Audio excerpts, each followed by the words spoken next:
நீட்டு வந்து கொண்டு வந்ததே எதுக்குன்னா, இந்த தனியார் கோச்சிங் சென்டர் கொழுக்குவதற்காகத்தான் அதை கொண்டு வந்தது. அதுதான் நான் அது இல்லாம இங்கே கொண்டு வருவேன். திறன் மேம்பாட்டு பயிற்சியை பள்ளியிலேயே நாங்க கொடுத்துருவோம். அவன் இன்னொரு கோச்சிங் சென்டருக்கு போக வேண்டிய தேவையில்லை.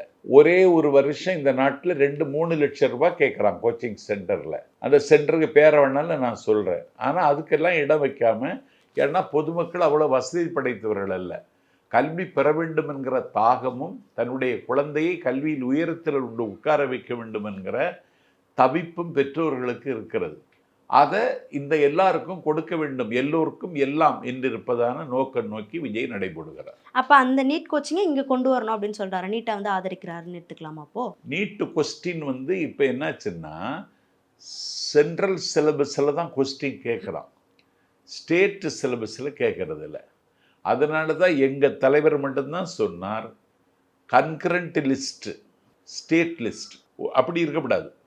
கல்வி வந்து பொதுப்பட்டியலில் இருக்கணும், கன்கரண்ட் லிஸ்ட்டில் இருக்கணும்.